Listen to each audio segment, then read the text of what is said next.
Hey everyone, this is Tony Holbein. You are listening to The Revenue Formula with Mikkel and Tony. In today's episode, we discuss why sellers aren't selling anymore and what they're doing instead. Before we jump into the show, today's episode is brought to you by Fullcast, the only AI-powered platform that streamlines your entire sales cycle from plan to pay. Customers report up to 80% cost savings, 20% growth in pipeline, and 30% boost in RevOps efficiency. With modules like territory and quota management, routing, and capacity planning, Fullcast adapts to your unique needs, whether you need one solution or an all-in-one platform. Visit fullcast.com, book a demo, and mention the Revenue Formula podcast to unlock an exclusive premium gift just for listeners. And now, enjoy the show.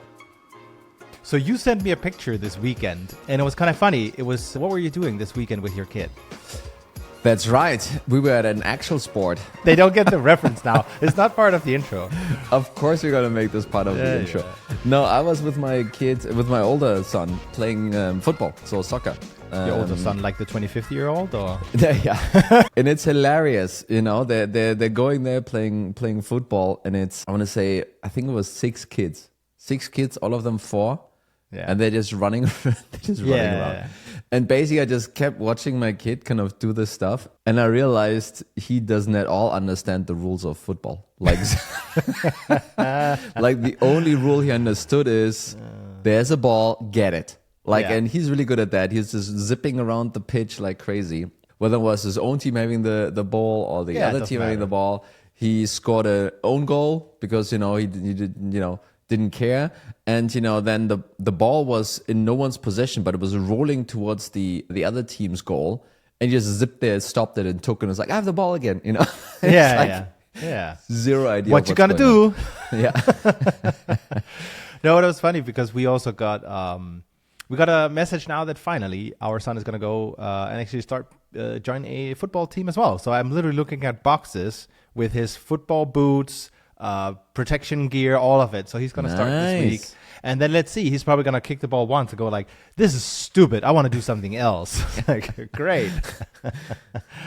But also about drinking beer, right? They drink a lot of beer when they're playing football. So the kids, all the time, especially the 7-year-olds. That's that's what they do. It's a Danish thing. So Mikkel, that's really cool. Talking about football, talking about handball. You'll need to stitch all of this together. But what is it we wanted to enlighten our listeners with today? Yeah, so recently, it's no secret, you and I, we try and consume as much knowledge as possible about SaaS. Also, just to kind of, I think you said it, hey, do we actually know what's going on in all this realm? And obviously, we learn a great deal from our guests, but also from paying attention to other folks out there. One of the folks I pay a bit attention to is Harry Steppings. He runs the show 20VC. Definitely check it out if you haven't. And in there was an episode with a guest. He's like CRO at whatever company, I kind of forget, but he was like, well, what's changed a bit is that sellers, they actually don't sell. They don't sell anymore. And I was like reflecting over all the things we've discussed, for example, the Yako, on how difficult it is, this environment with AI happening. And his whole point was, well, buy as they buy. And it's obviously a catchy phrase, but we wanted to use that frame to kind of hop into some of those things, like what it actually means for you as a business, what it means for the sales team and your ability to grow revenues, basically. But you as a marketing person, isn't this a truth you've known forever? Like, come on, salespeople don't actually sell stuff. Well, sure, but it's also just fun, right? Then we had Max from Warmly on, and it's like, well, we get a higher ACV from outbound than inbound. And if you run outbound, you are effectively selling. You're not market advertising, you're selling, right? You're pitching. And I just find that super interesting as well. So, I think there are many nuances to it at the end of the day. By the way, following up on this Warmly episode, he was, by the way, right. He kind of did this. 60% of my customers probably gonna, that they're fired came from inbound. And he was totally right. Yeah. Kind of, they followed up on this. Pretty cool, actually. So what does it mean? Kind of buyers don't buy, sellers don't sell, but buyers buy. And I think what's really important here to notice that there just has been a change happening over time, right? I think it would be silly to say, hey, this has been the case for forever. But I think there are a couple of things happening in the environment that kind of facilitate, us, moving towards this a little bit more.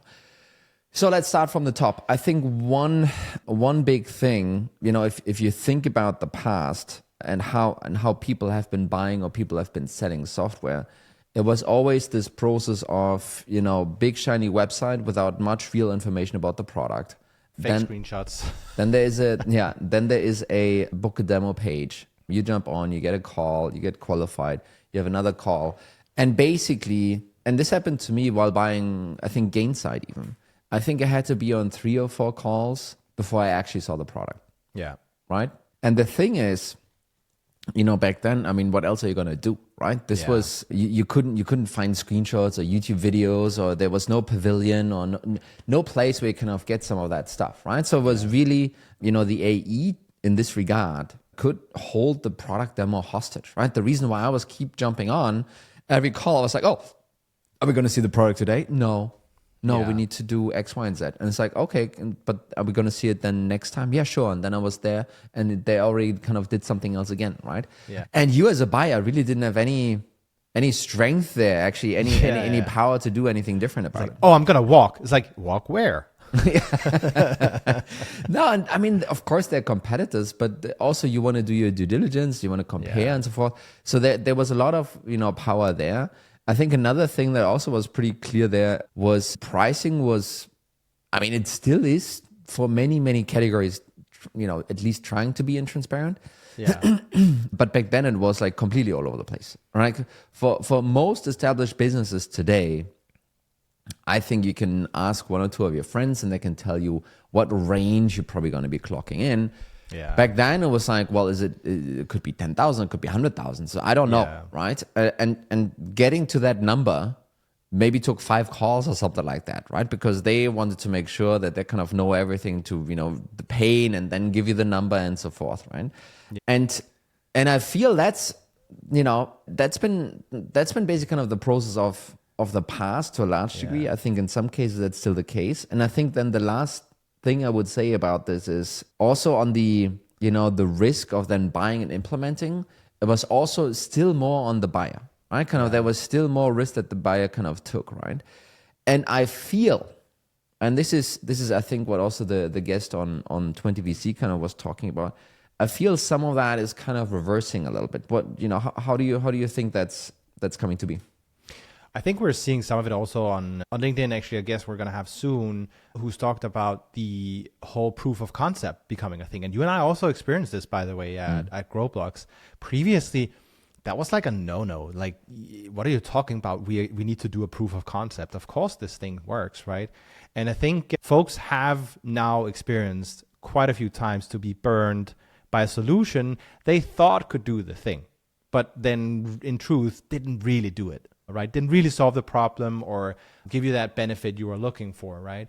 And so now I feel like that's more prevalent for the users at the end of the day, right? That they actually want to make sure that it does work out, right? And that means trying the thing out, maybe for an extended period as part of the process to make sure it works, to understand the service level and how you operate as a business as well. And by all means, in some cases, that's going to be a paid proof of concept, but it's a short commit for the user to actually figure out, hey, is this, are we going to go all in or no? Especially now with AI, I feel like there's going to be so many new options for buyers to try out, and taking that risk in this environment is it's a no-go, quite frankly. But really, I think what drove this change from the before and after that we're kind of painting with a broad brush here previously is really, and I think Jacko calls it the knowledge gap reversal, right? So so previously we had this knowledge gap on the buyer side. He or she didn't know, how the product actually looked and how it worked. They didn't know the price. They didn't know how the implementation works. They didn't know what the outcome is actually necessarily going to be, right? Yeah. A lot of that stuff changed now, right? Yeah. And there's still some vendors that are successful in the old world. Like think of a Palantir. Like it's a public company. Do you know what they're doing? I have no clue. I've tried to figure it out actually. I have no idea. I still don't know. And I've listened to the CEO now a couple of times. It's like, it's some crazy secret government stuff, but I don't know actually. But anyway, right? So I think for many other categories, that knowledge gap has basically reversed, right? They know about the product and have seen it before they call the sales rep. They have an understanding of where the price is, whether it's on the website or whether they got it through, Slack communities or wherever it might come from, right? They probably even found that vendor through, we call it sometimes dark social or word of mouth. And kind of that's how they were actually kind of made aware of that person to begin with, right? Or that company to begin with. And then they have, lots of tools, and you just mentioned one, to try and push for a pilot or a POC or kind of find ways to, buffer this risk a little bit. Because, and I think it's in this new AI world, it's just a little bit different because, hey, this is the SaaS tool, here's the process. Do you agree with those clicks? And is that going to help your problem? Yes, it is. But now kind of the AI piece is like, well, we're going to roll out this AI, it's going to use your data and it's going to do magic. And it's like, well, is it going to work with my data, right? And there's some really strong, good reasons why buyers can buffer this out a little bit more. You know what? I also wonder, like, I think the buyers, they can really smell the BS as well. So I wonder if things like G2 honestly has lost meaning for a lot of buyers. So. At least I can say from my perspective, it's like, it feels like every vendor on there has like 4.5 minimum and then up. Everyone on there is a leader of some sort. And whenever you search for alternatives, Google is no help. It's like G2, Gartner, Forrester, and you get that kind of garbage, right? I think to a degree by now, that stuff is too generic for a potential buyer to use. You can go into a Slack community, to your point, and have a real conversation with someone who is actually using the software, who can tell you, oh, what do you want to use it for? Oh, you want to use it for that? Oh, yeah, it's no good. That module is like half-assed. It doesn't work. So I would go for this other piece, right? Yeah. I think that is actually also a big shift as well, that you as a seller or a company, you don't have control over that piece. And what that means also is, in fact, that the customers you have become tremendously important in this scenario, right? This whole thing, it was like back in the day, like, oh, we need to have ambassadors. Like, we need to have folks who really, believe in our offering and go out and promote it. Feels like that much investment in building that didn't really happen. It was still like, let's get more customers in. Yeah. And now maybe that dynamic is shifting as well. And I also think, like, if you kind of take a step back now, right? Kind of knowledge gap is reversed. It's not on the buyer side. It's actually on the seller side. The seller sometimes knows less about the product than the buyer. Knows less about the pains that they're solving than the buyer, et cetera, right? So if all of this is true and kind of the seller doesn't hold the power anymore, what is the seller actually? Why are we paying so much commission to these guys? Yeah, right. And this is, maybe you as Mr. Marketing go first, because I feel you're starting to feel vindicated after 15 years of being battered with like, well, come on, what's your thinking? So what are sellers doing these days? This reminds me of my conversation with our good friend Olafur, and back in the day. He would be faced with this, like, hey, why is it sales, they get a commission? I should get a commission. I give them all these opportunities for marketing so they can close deals. And what? They just cash in on the work that I did? And he would just look at them and say, well, you know what?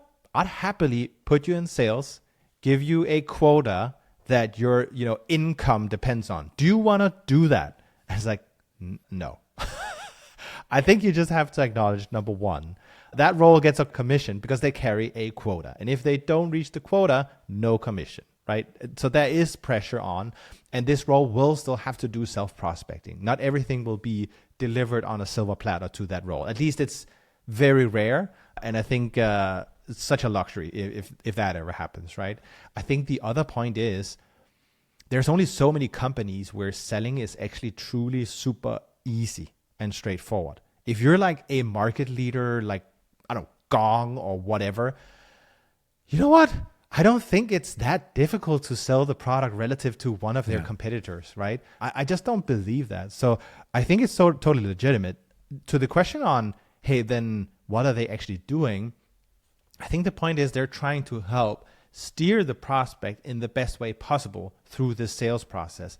And you know what? I think also sometimes that means they steer them out of the process as well in another direction. Yeah. So, I mean, obviously, there's still obviously tremendous value in kind of having people sell stuff, right? Kind of, I think that's still a function in the organization that kind of is necessary. I think, because we were kind of discussing this back and forth, kind of, do we still need sellers? Like, screw AI. Like maybe we don't need this function anymore, at least not to this degree, right? Do we need people that help, but maybe don't carry a commission? But I think a couple of items that stood out for me where even in this new environment, sellers are extremely important. Number one, it's extremely rare that you are operating a completely non-competitor space, right? Yeah. That's extremely rare. So there will always be every buyer, even it doesn't matter how much marketing has influenced them to really only consider you, and maybe they're lazy and they're only going for the market leader. But every buyer will probably kind of have a little bit of an eye on the competition, right? And you as a seller, your job is to try and set this conversation with the competitor up in the right way, right? Try and place some little traps for the competition, like, oh yeah, no, they're doing a fantastic job over there. We really respect them, but maybe ask them about this thing, right? And hey, I've listened to all of your problems, and I think this one feature here, I think it's really key for you to kind of solve it. So basically kind of creating those little traps for the competition. And I think that is a sales skill. Like a person just supporting someone naively wouldn't set it up like this, right? I think another thing is orchestrating the buying process in a way that leads to minimalizing fear, uncertainty, and doubt, right? I think a lot of sellers know that FUD is one of the top reasons why people end up not choosing anything, right? And while what I've seen a lot and kind of experienced myself a lot is many FUD thoughts are not being expressed openly. It's the stuff that happens in a buyer's mind, but they don't say it out loud. So if you're not completely switched on as a seller and kind of can see, what might be in the head of that person, you can't address these issues, right? So this is something, again, where I think, is this like a hardcore selling thing to address fear, uncertainty, and doubt, even when it's non-verbalized? No, but I think this is still a sign of a really strong salesperson, for example, right? I think it's also like there's a fallacy right now, which is, hey, the sellers, they know everything. You know what? I still think it's rarely the case that they know everything. If you're going to go and buy HubSpot, that's a very comprehensive solution at the end of the day, right? So even though you can do all the research, chances are you're not going to do that, right? Yeah. So if you listen to someone like Chris Orlob over at, I think it's pclub.io, obviously a great sales trainer, some of the things he will obsess over is that great sales reps, specifically the account executives, they're really great at diagnosing what is the pain this prospect has. What is it they specifically are trying to solve? What is it caused by? And then how can our solution in a believable way actually alleviate that pain, right? And then you have mechanics like building out the business case. Is it an efficiency ROI? How many steps are there from what your solution is doing to a monetary impact? Stuff like those kind of value ladders almost becomes tremendously important, right? So you still need to have the understanding of what is it the customer's trying to do, and how can you help them do it with the software. Maybe there are some blind spots from this person having taken a look at a YouTube video that's 2 years old, or spoken with someone who hasn't used the software in 6 months, or those kind of things. So you will still need to do. There's some complexity to be navigated, right? So I totally agree with that. I think another hallmark of a good salesperson these days is knowing the company that they're selling into better than the buyer knows the company themselves. Yeah. And that might not be true for if you're selling to like an SMB with 5 employees or something like this, but it's definitely true if you're selling into a company that's larger than 1,000 employees, right? They many times, and I've seen this myself. I haven't sold to companies in the range of 1,000, but below that, many times buyers are first-time buyers. Many times they have never bought software before, or not bought that magnitude of a software potentially, right?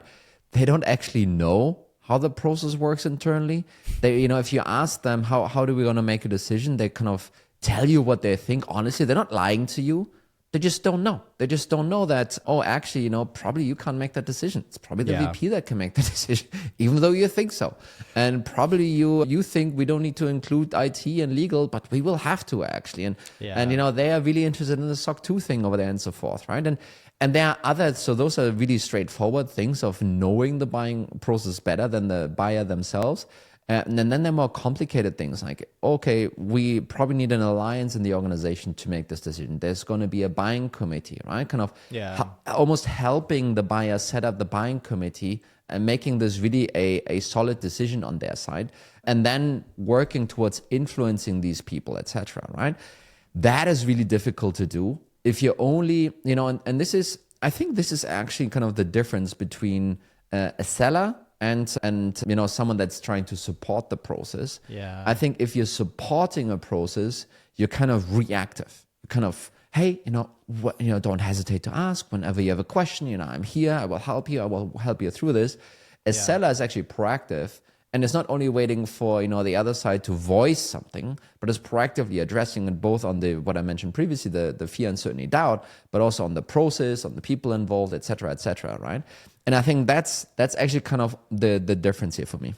I think it's also, at least these days, I feel like the bar has been increased, right? Previously, let's go 6 years back, buying software, no expectation that the vendor would actually help you implement it. Zero, right? I think today, if you're selling a fairly complex product, I think it's a major risk to not lean a little bit into the process. Why we have more and more solution engineers take place, and also probably why we have more and more paid proof of concepts, right? Folks selling a very complex product, actually taking away part of the complexity of implementing it, I think is a massive upside, especially if you're in a competitive scenario, by the way. And then another thing this conversation kind of triggered right now is also, I think there's also a very big difference so you need to understand their company better than they understand their own. Totally agree. Part of that is also they might actually not understand what the problem they have is. They might only have the surface level of the issue, like the symptoms. And I read a great post about someone, they were doing positioning and advertising. They were basically selling fire extinguishers for office space. And the pitch was, hey, we'll install these fire extinguishers. So if there's a fire, we'll salvage your equipment. It doesn't, you don't lose money on it because it's basically takes out all the oxygen of the room, right? Great. That's like the problem people want to have solved. Turns out the reason people really want to have those fire extinguishers is because if there is an actual fire, they can't operate for a day or two until the whole thing is set up again.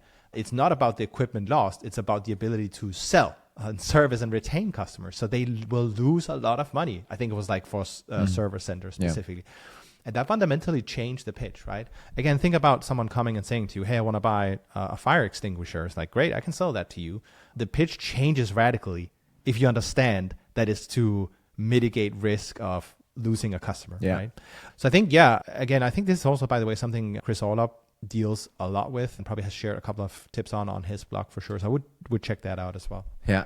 And I think the last thing for me that is selling, but made this one is really selling actually. All the others wasn't. No, I mean the other stuff is like it's being proactive versus being reactive and supportive, right? So that's why I would probably categorize it selling instead of just being helping. The other one here is it feels very much close to a closer approach, right? Yeah. Which is forcing, in air quotes, forcing a decision for the buyer, right? And the thing is, indecision is probably the reason most deals die at the end of the day. And the reason why indecision happens is because it just doesn't end up being high enough priority really on the other side. It's like, the shoe doesn't hurt that much, and there are a couple of other things that hurt a little bit more, and oops, my attention now is it's Q3 end, I need to do something here, and then totally forgotten about whatever was going on in this buying process, right? I think a seller's responsibility here is to make the cost of indecision clear to the buyer, right? Kind of work with them on what it means for the organization if they do not make a decision on this.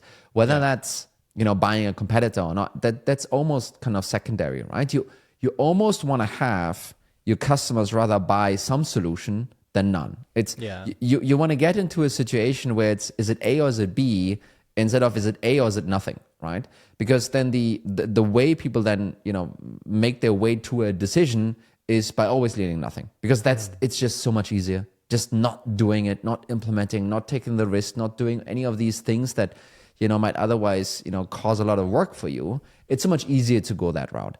So the seller, in trying to force a decision, basically needs to make sure that the cost of not doing anything is extremely clear to the buyer, which then, reduces the likelihood that they will not make any decision. That's it.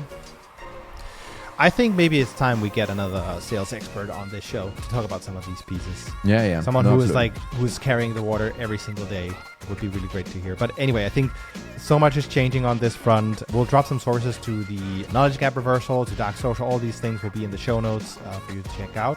And obviously, those are free, just like something else, which is subscribing to the show. Yes, and telling your friends about it as well. So if you think that's worth it, send the show here to probably a VP of sales or some people that might be very much interested in some of those insights, how these things kind of are flipping around. Otherwise, thanks a bunch for listening. Thanks a bunch for this episode, Mikkel, and have a good day. Bye-bye. Take care. Bye.